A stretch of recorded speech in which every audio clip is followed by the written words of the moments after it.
Hello મારા વાલા વિદ્યાર્થી મિત્રો, મારું નામ છે નિતેશ જોગલ અને તમારું સ્વાગત છે એનજે ક્લાસીસ ગુજરાતીમાં.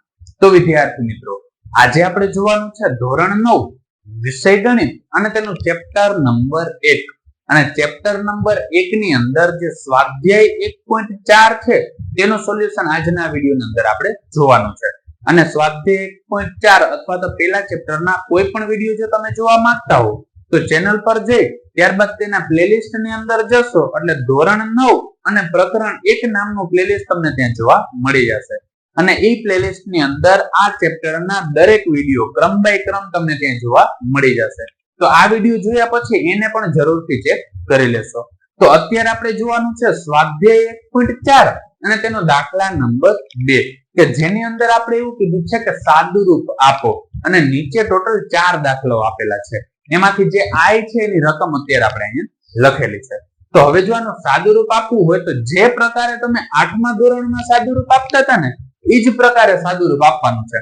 કેમ કરવાનું? તો કે પહેલા 3 છે એનો આખા કાઉન્સ સાથે ગુણાકાર, પછી વર્ગમૂળમાં 3 નો આખા કાઉન્સ સાથે ગુણાકાર.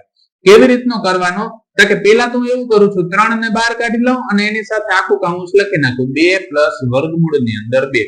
પછી અહીં નિશાની પ્લસ ની છે એટલે કરું છું પ્લસ. પછી શું છે કે વર્ગમૂળમાં 3 છે એને બહાર કાઢી નાખું અને આખું કાઉન્સ એની સાથે લખી નાખું 2 વર્ગમૂળની અંદર 2. હવે સાદુરૂપ આપવું હોય તો કેવી રીતનું આપી શકાય? તો કે પહેલા જે 3 છે ને એનો ગુણાકાર 2 સાથે કરું એટલે 3 દુ કેટલા થશે 6. પછી 3 નો ગુણાકાર વર્ગમૂળમાં 2 સાથે કરું એટલે 3 નો વર્ગમૂળમાં 2 સાથે થશે ને એટલે 3 વર્ગમૂળમાં 2 આવું થશે. બરોબર, ખાસ યાદ રાખજો એ બેને ખાલી ગુણાકાર સ્વરૂપે લખી શકાય. કોઈ 3 દુ 6 વર્ગમૂળની અંદર ના લખી નાખતા. હવે તે જ પ્રકારે અહીંયા પ્લસ છે એટલે કરું છું પ્લસ. વર્ગમૂળમાં 3 નો ગુણાકાર 2 સાથે થશે એટલે આવું થશે 2 વર્ગમૂળની અંદર 3. હવે વર્ગમૂળમાં 3 નો ગુણાકાર વર્ગમૂળમાં 2 સાથે થાય તો જો આ બંને વર્ગમૂળ વાળી સંખ્યા છે ને એટલે ગુણાકાર થશે. 3 દુ કેટલા થાય 6 એટલે વર્ગમૂળની અંદર આપણે જવાબ કેટલો જોવા મળે છે 6. હવે જો આનું જોવા જાય તો ક્યાંય સરવાળો કે બાદબાકી કે એવી કઈ વસ્તુ થતી નથી એટલે આ જે આપણે જોવા મળે છે એ થશે આપણો જવાબ. તો ત્યારબાદ હવે આપણે જોઈએ તેનો દાખલા નંબર ડબલ આઈ. હવે જે ડબલ આઈ છે ને આ ઉપરનો જે દાખલો સોલ્વ કર્યો ને એ પ્રકારે સોલ્વ કરો તો એ હાલે.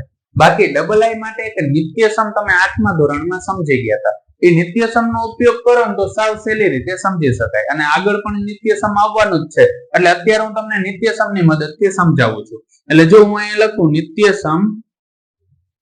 નિત્યસમ શું હતું કે તમારે આવું આવતું કે a પ્લસ b બીજા કાઉન્સમાં શું આવે a માઇનસ b બરાબર શું થતું કે a નો વર્ગ માઇનસ b નો વર્ગ. આ પ્રકારનું એક નિત્યસમ આવતું હતું.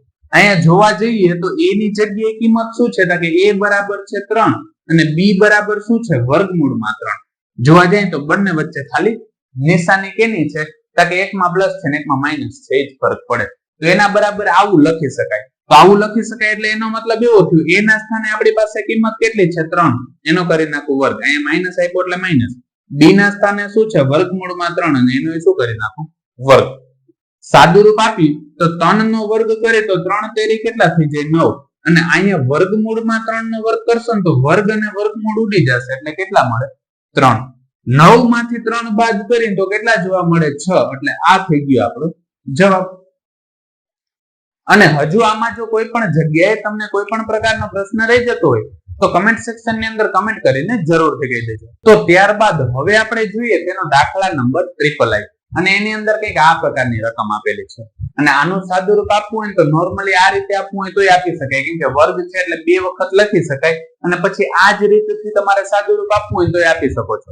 પણ હું અત્યારે નિત્યસમની રીતથી કરાવું છું કેમ કે આની અંદર એક નિત્યસમનો ઉપયોગ કરી શકાય છે અને નિત્યસમ આગળ ઘણી બધી જગ્યાએ કામ આવે છે એટલે હું નિત્યસમનો ઉપયોગ કરું છું. અને આ જે નિત્યસમ છે ને એ તમે 8મા ધોરણની અંદર ઓલરેડી શીખેલા જ છો. આ એ શીખાતા ને આ પણ શીખાતા. અને 9મા ધોરણનું જે બહુપદી નામનું ચેપ્ટર છે ન જોયું હોય તો પ્લેલિસ્ટમાં જઈને ચેક કરી લેજો. એ ચેપ્ટર પણ અત્યારે ચેનલ ઉપર અવેલેબલ જ છે અને તેની અંદર પણ નિત્યસમો ઘણા બધા આવે છે અને એનો ઉપયોગ કરીને આપણે આ પ્રકારના દાખલાઓ છે ને સોલ્વ કરતા હોઈએ છીએ. તો એને પણ જરૂરથી ચેક કરી લેજો. અત્યારે આપણે જે નિત્યસમ છે આમાં a અને b સ્વરૂપમાં છે. તમારે જે બીજા ચેપ્ટરમાં આપેલું છે ને એમાં x અને y સ્વરૂપમાં છે, બીજો કોઈ ફરક નથી. a અને b સ્વરૂપમાં હું એટલે લખું છું કેમ કે 8મા ધોરણમાં તમે એ પ્રકારે સમજેલા હતા. હવે નિત્યસમ કંઈક આવું હતું, a પ્લસ b આખા કૌંસનો વર્ગ બરાબર શું થશે કે a નો વર્ગ પ્લસ 2ab પ્લસ b નો વર્ગ. હવે જોઈએ તો a ની જગ્યાએ આપણી પાસે કિંમત શું છે કે a ના સ્થાને છે વર્ગમૂળમાં 5, b ની જગ્યાએ શું છે કે b ના સ્થાને છે વર્ગમૂળમાં 2. હવે આનું આપણે સાદુરૂપ આપીએ એટલે જ્યાં a દેખાય ત્યાં વર્ગમૂળમાં 5 મૂકી, b દેખાય ત્યાં વર્ગમૂળમાં 2 મૂકી.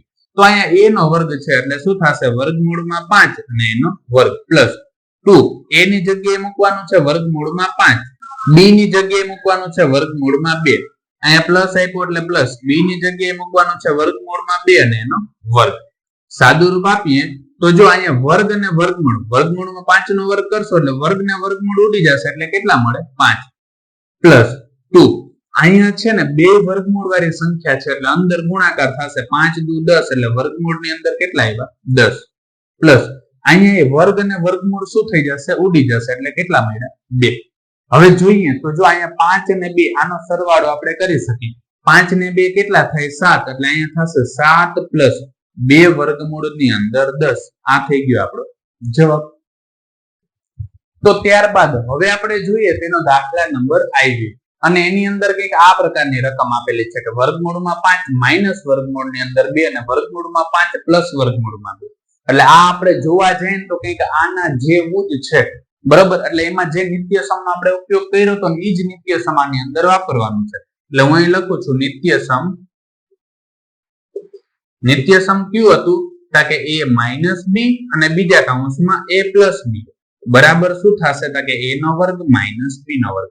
ઘણાને એવો પ્રશ્ન થતો હશે કે સાહેબ આમાં તો તમે પેલા a પ્લસ b લખ્યું, આમાં a માઇનસ b લખ્યું, એની સાથે કોઈ લેવા દેવા નથી કેમ કે ગુણાકાર છે ક્રમના નિયમનું પાલન કરે છે.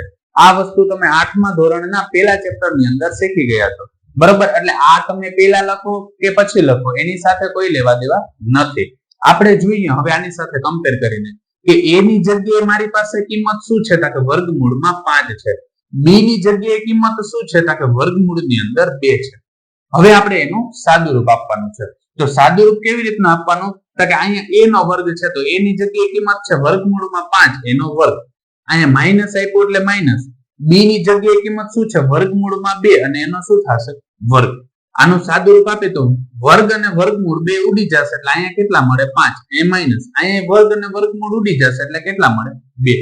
હવે 5 માંથી 2 બાદ કરીએ એટલે કેટલા મળે 3 એટલે આ થઈ જશે આપણો જવાબ. અને હજુ આમાં જો કોઈ પણ જગ્યાએ તમને કોઈ પણ પ્રકારનો પ્રશ્ન રહી જતો હોય તો કમેન્ટ સેક્શન ની અંદર કમેન્ટ કરીને કહી દેજો કે જેથી એનો સોલ્યુશન પણ હું તમારા માટે લેતો આવું. તો વિદ્યાર્થી મિત્રો આજ માટે બસ એટલું જ. જો તમને અમારો આ વિડીયો પસંદ આવ્યો હોય તો વિડીયોને લાઈક કરીને ચેનલને સબસ્ક્રાઇબ કરવાનું ન ભૂલતા, કારણ કે જ્યારે તમે વિડીયોને લાઈક અને ચેનલને સબસ્ક્રાઇબ કરો છો ત્યારે અમને મોટિવેશન મળે છે અને આ જ પ્રકારના વિડીયો અમે તમારા માટે બનાવી શકીએ છીએ. ધન્યવાદ.